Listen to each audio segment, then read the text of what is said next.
Donc là, c'est la suite du cours.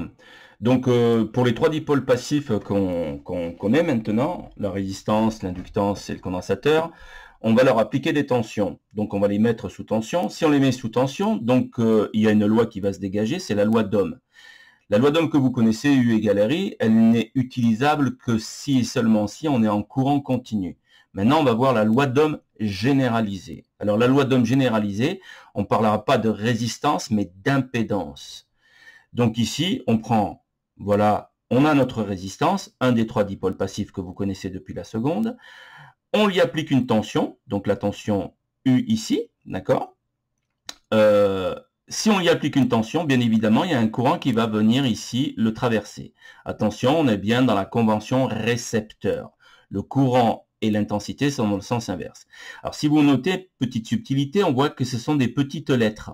Alors, les petites lettres, pourquoi? Tout simplement pour dire que ça varie en fonction du temps. Alors, les matheux, ils seraient dingues parce qu'il faudrait mettre en fonction du temps. Donc, je vous disais donc petite lettre, et les mathématiciens l'écriraient U de T égale, d'accord? Ou bien I de T égale. Mais les électriciens, ils mettent la petite lettre, juste la petite lettre, ils savent pertinemment que ça varie en fonction du temps, et on sait pertinemment que c'est une sinusoïde, d'accord? Je fais un petit peu n'importe quoi, mais c'est une sinusoïde. Voilà. Donc là, on va utiliser quoi?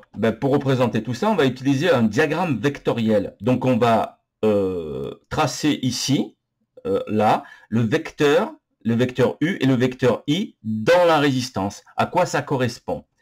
Eh bien, on s'aperçoit que l'impédance d'une résistance est égale à la résistance elle-même. Donc Z égale R, d'accord?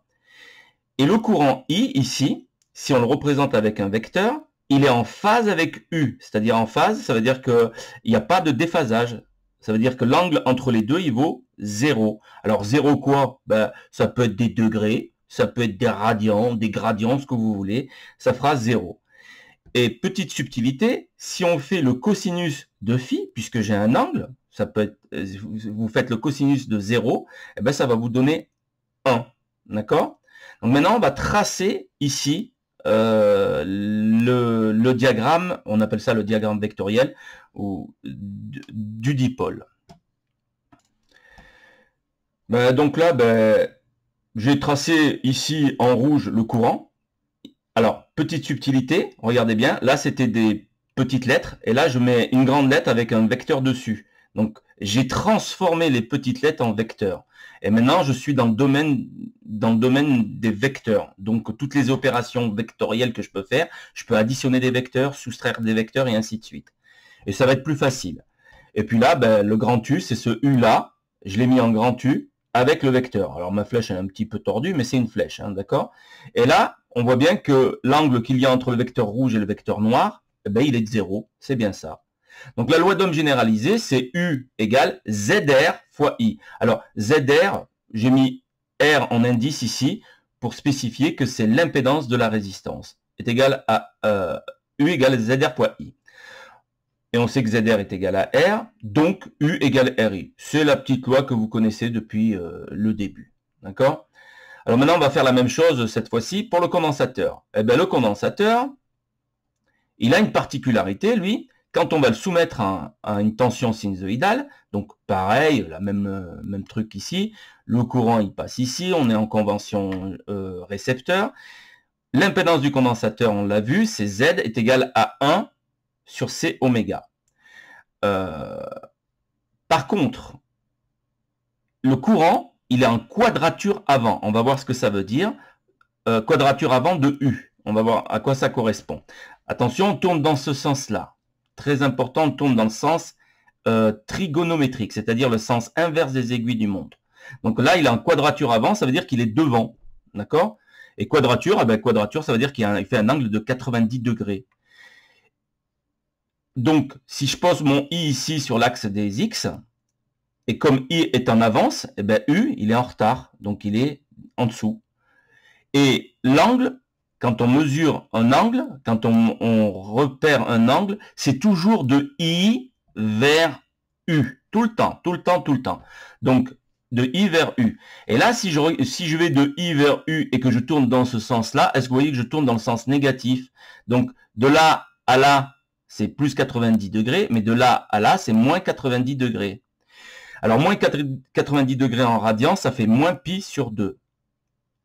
Et effectivement, on va utiliser le radian parce que le radian est les angles qu'on utilise dans le système international. Et le cosinus de moins pi sur 2, ou le cosinus de moins 90, si vous le faites, ça vous donnera 0. On verra, je vous ferai une vidéo là-dessus sur les cos et tout ça. D'accord? Alors maintenant, on va appliquer la loi d'Ohm. Comme je vous ai dit, ça se lit toujours de I vers U. La loi d'Ohm, c'est U égale Z fois I. Mais Z de qui? Ben, Z du condensateur. Donc ZC fois I. Et je sais que Z est égal à 1 sur C oméga. Première capsule vidéo à revoir. Et donc, conclusion, U est égal à Z fois I. Sachant que Z est égal à 1 sur C oméga, ben, je remplace le ZC par 1 sur C oméga fois I. Et maintenant, le I fois 1, ben, ça fait I. Donc, ce qui me fait que U est égal à I sur C oméga. Voilà. Donc, voilà la loi d'Ohm pour un condensateur en régime sinusoïdal alternatif. Voilà. Là, c'était pour le courant, pour la résistance. Est-ce que vous voyez que pour la résistance, ça ne change rien, que ce soit du courant continu ou du courant alternatif, ça ne change rien. Donc ça ne marche que si et seulement si on a du courant alternatif. À quoi on le voit qu'on a du courant alternatif? Parce qu'on a le oméga ici. Et ce oméga est égal à 2πf, voire vidéo capsule 1. Donc 2πf, moi je veux bien vous le remontrer. Voilà. En sachant que f est égal à 1 sur t. Donc oméga, il peut s'écrire de deux manières, 2πf ou 2π sur t. T étant la période qu'on avait vue de là à là. Donc on reprend notre petite loi d'Ohm. Donc on a vu la loi d'Ohm pour la résistance en courant alternatif, la loi d'Ohm pour le condensateur. Et bien on va faire la même chose avec l'inductance, hein, plus simplement. Donc on y fait passer une... D'abord on applique une tension et le courant passe après. Rappelez-vous. Et cette tension, il va y avoir une chute de potentiel entre l'entrée de l'inductance et la sortie. Alors, CF vidéo première capsule, Z, l'impédance d'une inductance est égale à L fois oméga. C'est aussi la réactance. Réactance, impédance, on verra ça un peu plus tard entre les différents termes. Alors cette fois-ci, I est en quadrature arrière de U. Ça veut dire que I est en retard. Quadrature arrière. En retard de combien? Ben de 90 degrés, parce que quadrature, c'est l'angle de 90 degrés. Alors maintenant, si je prends mon courant qui est ici, que je le transforme en vecteur sur mon repère orthonormé, donc je mets mon courant ici, I, c'est celui-là, d'accord?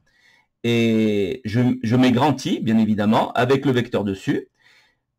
Quadrature arrière, ça veut dire qu'il est en retard, ça veut dire que U est en avance. Donc cette fois-ci, je mets U de ce côté. N'oubliez pas qu'on tourne dans ce sens-là positif, hein, rappelez-vous.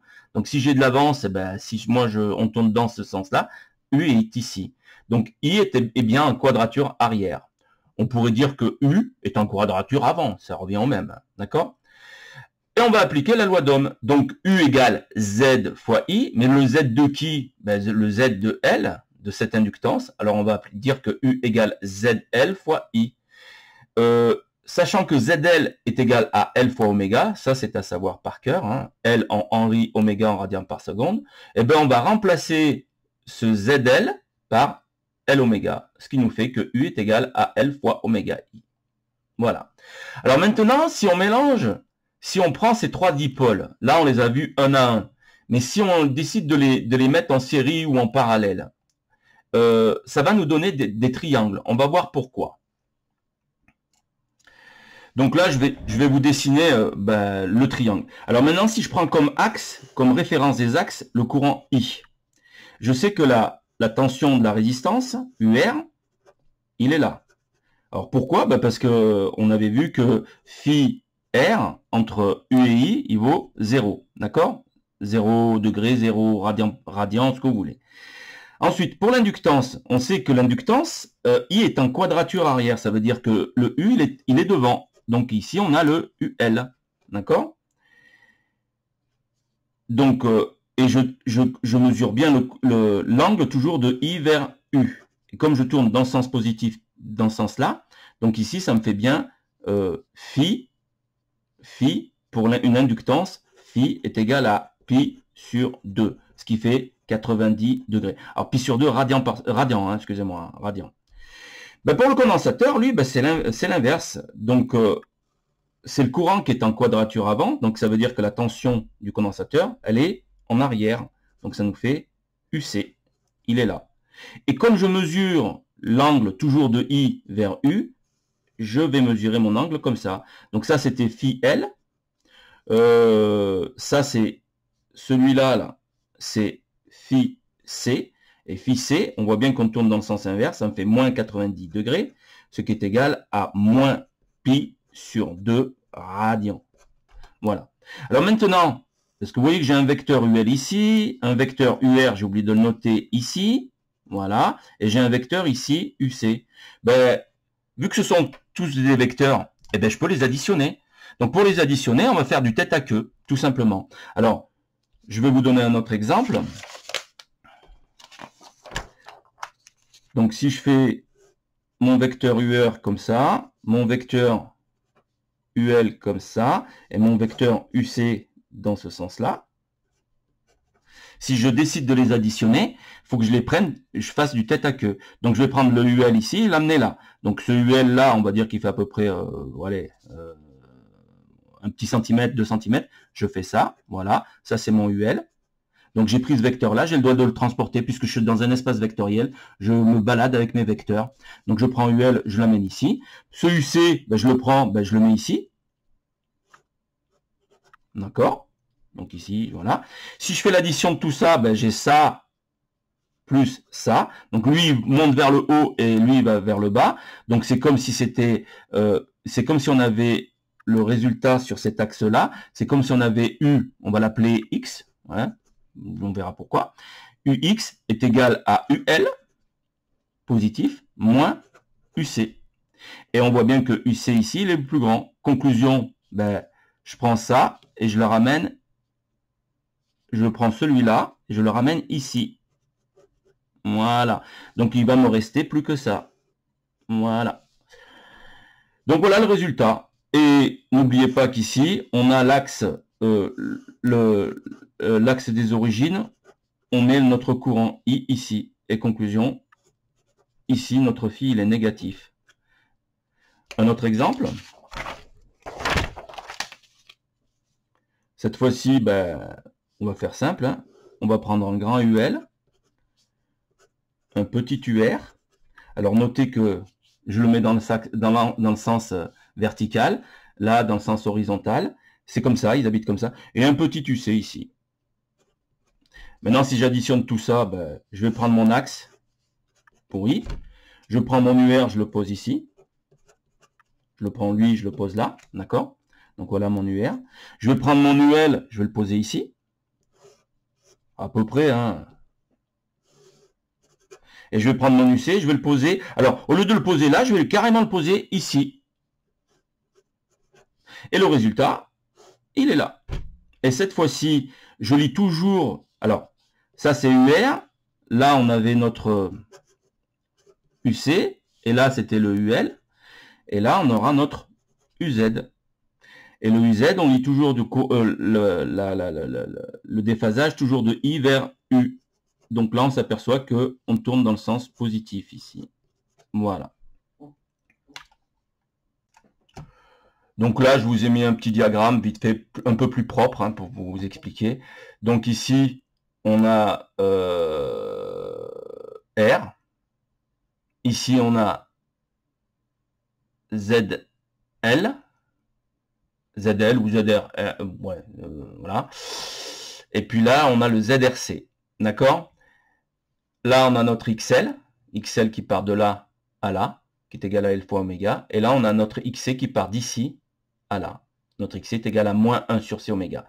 Alors, on verra que ce moins, il est important. Ça veut dire que, dans la réalité, le condensateur, il va fournir de l'énergie réactive. On verra ça un peu plus tard. Donc, de la puissance réactive. C'est fini pour cette capsule. Donc, elle était dédiée uniquement à la loi d'Ohm sur les dipôles passifs.